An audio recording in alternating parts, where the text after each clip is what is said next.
My name is Mia Bennett. I'm 35 years old, and on Christmas Eve, my sister leaned across the ham and said, 35 and still single? Christmas must get pretty lonely. Loud enough for the whole table. Everyone laughed. My father laughed hardest. My mother, mid-toast, wine glass lifted, just smiled and said, "Oh, she's only joking." I set my drink down. I didn't say a word yet, because I hadn't flown home to Ohio to be laughed at over dinner. I'd flown home because a week earlier, a folder had crossed my desk with my own name signed at the bottom of a contract I had never seen, in handwriting that wasn't mine. Welcome back to Calm Drama Stories, where the quiet women finally stop apologizing. Get comfortable. This one gets loud before it gets peaceful. You should know who I am before I tell you what I did, because the two don't match the way my family tells it. I'm an acoustician. I design rooms that hold sound the way a good cup holds coffee. No spill, no echo, nothing lost. Recording studios. Lecturehall. A children's hospital in Chicago, where the machines beep softer now because I taught the walls to swallow the harshness. I built my practice from a rented desk and a borrowed calibration mic. People fly me across the country now to make their silence sound right. My family knows none of that in any way that counts. To them, I'm the daughter who left.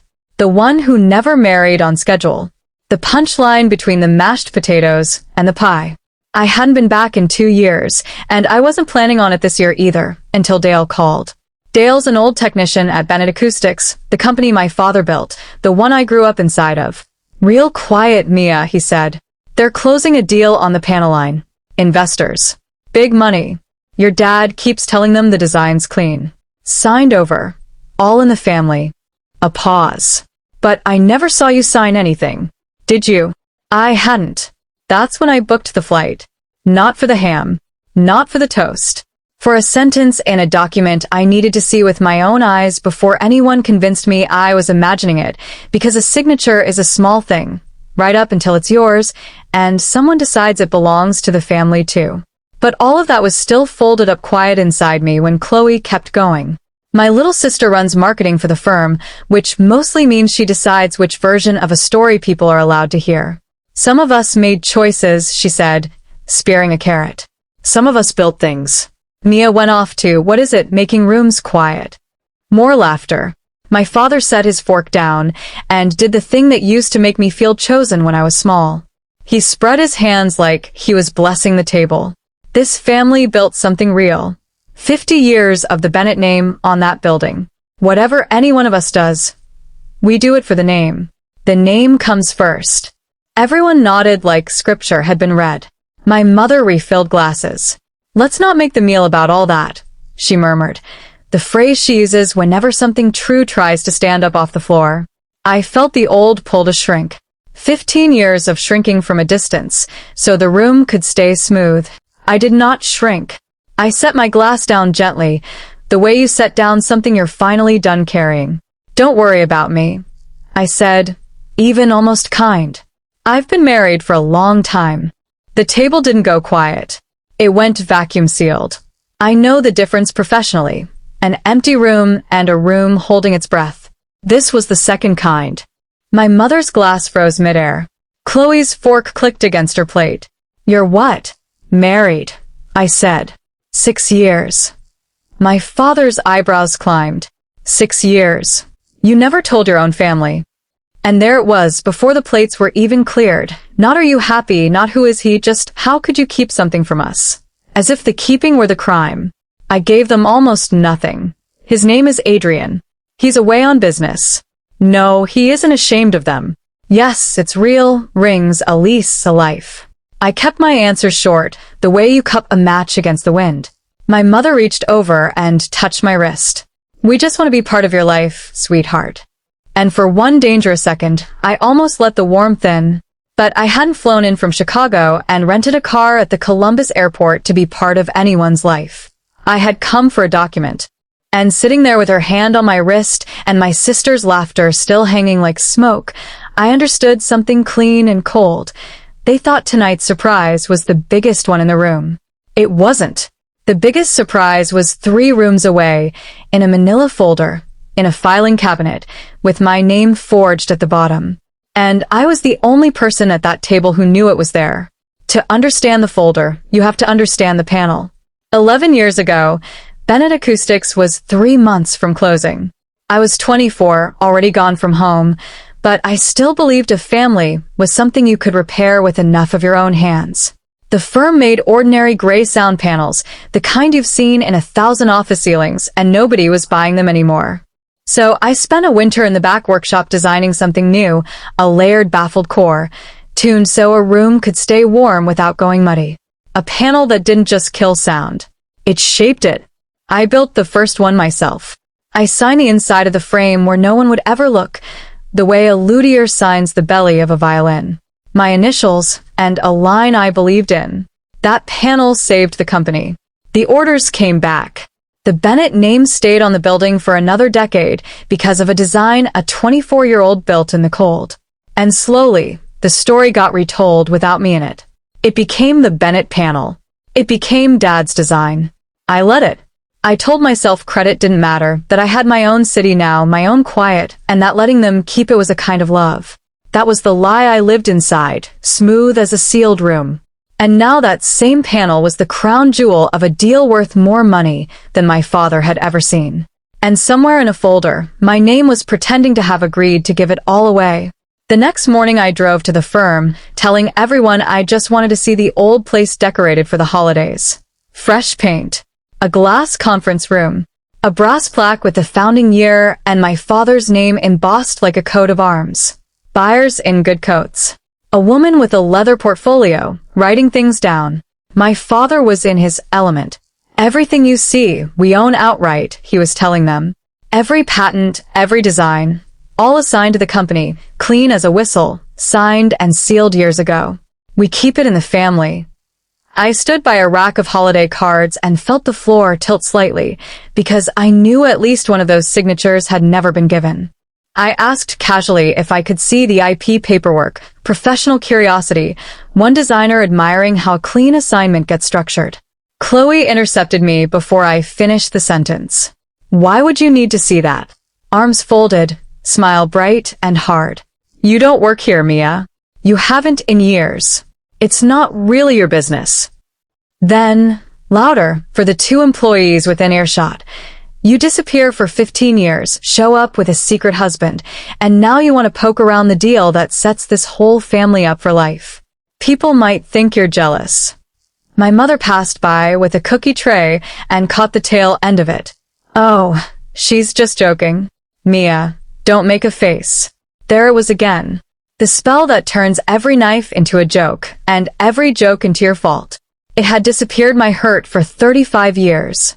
It was about to be asked to disappear a felony. I smiled. I said I needed air. And I realized my mistake. You don't ask the people who forged your name for permission to see the forgery. You stop asking. You start looking. Dale found me by the loading dock, breath fogging in the cold. You didn't hear this from me, he said, and walked me to a side office where the due diligence binder sat open on the table, tabbed for the buyers. He watched the hallway while I turned to the tab marked intellectual property assignments. 1 page. An agreement transferring all rights, title, and interest in the chambered baffle design from the inventor to Bennett Acoustics Incorporated. Dated 5 years ago. Signed on the line that read inventor. Mia Bennett. I've signed my name close to 100,000 times. I know its rhythm, the way I know my own heartbeat. This wasn't it. Clothes someone had a sample to copy from and had practiced. But the M was too round. The tail of the T crossed the wrong direction. The whole signature sat too neatly on the line, without the slight downhill drift my hand has made since the 4th grade. Somebody in my own family had sat down and learned to be me. I photographed both sides in good light. Then I checked the date against my own life because a signature is a claim about where a person was, and where a person was can sometimes be proven. 5 years ago, that April, I hadn't been anywhere near Ohio. I'd been in Rotterdam, delivering a paper at an international acoustics conference. My name printed in the program, my face in a group photo on the stage, my passport stamped, my hotel invoice under my own account. It rained the entire week. I remembered because I gave the talk of my life to a room that finally took me seriously. On the day this document says I sat in Columbus and signed away the best thing I ever made, I was 4,000 miles away in the rain, being taken seriously. This wasn't a filing error. Nobody accidentally forges a date. Somebody chose to put my name where my consent should have been, because asking was harder, or because they already knew what I'd say. I closed the binder exactly as I'd found it, thanked Dale with my eyes, and walked back into the lobby, where my father was laughing with the buyers. I smiled at him. I know now, I thought. And you don't know that I know. That evening, I helped my mother in the kitchen because I needed to know how deep it went. It's funny, I said, drying a plate. I don't even remember signing anything over to the company back then. Her hands slowed in the suds. Oh, sweetheart, you didn't have to worry about all that. Your father took care of the paperwork. You were always so busy with your rooms. He said, why make a fuss over forms when it all stays in the family anyway? He handles everything. She smiled, proud of him, entirely unaware she'd just confirmed it. My father had signed my name. My mother knew, in the soft way she knows everything and questions nothing, and to her, it wasn't a crime. It was a courtesy. I found him in his study with a bourbon and the ledger he still keeps by hand. I shut the door. I've learned the calmest voice in the room is the one people finally hear. There's an assignment in the buyer's binder with my signature on it, I said. I never signed it. You did. He didn't flinch. So you found it. Almost proud, like I'd solved a puzzle he'd left for me. You made that panel under this roof. You were a Bennett, using Bennett tools in a Bennett building. That design was always ours. All I did was finish the paperwork you were too busy to do. That's not stealing. That's a father cleaning up after his kid. That's forging a signature, I said quietly. It's a crime. He waved the bourbon. Family isn't a crime. You want to know a crime? Walking out and letting the company that raised you go under. Then, for one moment, the armor slipped. My father did the same to me. First panel line I ever drew, he put the company's name on it, and mine nowhere. I cried about it for a year. Then I understood that's how a family survives. You feed the name, and the name feeds you. He looked up. I did you a kindness. Someday you'll see it. He believed every word. That was the worst part. I told him I wanted my name off the deal, that the assignment was void because I'd never given it, that this wasn't an opinion, it was the law. That's when the warmth drained out of the room. Do you understand what closes next week? He said, standing. How many people's jobs are riding on that panel line? Dale. The whole floor. Your mother's retirement is in this company. If you blow this up now over a signature, over your pride, that's not me destroying this family. That's you. Everyone will know it was you. The oldest tool in the house, sliding into my hands whether I wanted it or not. Make yourself small so the room stays smooth. Carry what no one else will carry. I felt the pull of it in my chest like gravity because I have always been the one who absorbs the cost so nobody else has to. Standing in that study, watching my father hand me the blame for his own crime, I finally saw the shape of the machine I'd been feeding my whole life. It ran on me. It was counting on the fact that I'd rather burn quietly than let anyone else feel the heat. I didn't answer him. I walked out, drove to the firm one more time that night, and let myself in with the key Dale had given me. I didn't destroy anything. I didn't need to. I photographed every page of that binder, front and back, time-stamped. I pulled my Rotterdam boarding passes, the conference program with my name in print, the hotel invoice, the 7 photographs from that week that still lived in my cloud account, geotagged and dated by a phone I'd owned since. I called a colleague who'd sat 2 seats down from me at that conference and asked if she'd be willing to say so in writing. She didn't hesitate. I found the original panel itself, still bolted into the workshop wall 11 years later, and photographed the inside of the frame. My initials, my handwriting, the line I'd written the night I built it, dated a full year before the so-called assignment. A design can't be invented twice. Only stolen once. Then I called a lawyer. Not to threaten anyone. To be accurate. The closing was 5 days later, in the glass conference room, buyers and lawyers on one side of the table, my father at the head of it, glowing. I hadn't told him I'd be there. I sat down quietly near the end, the way you'd expect the family's quiet daughter to sit, and I let the meeting run exactly as planned, until the woman with the leather portfolio reached the intellectual property section and asked, as a formality, if the inventor of record was present to confirm the assignment. I am, I said. And I didn't sign that. I laid it out the way I design a room, no wasted noise. The forged signature and the real one, side by side. The Rotterdam program.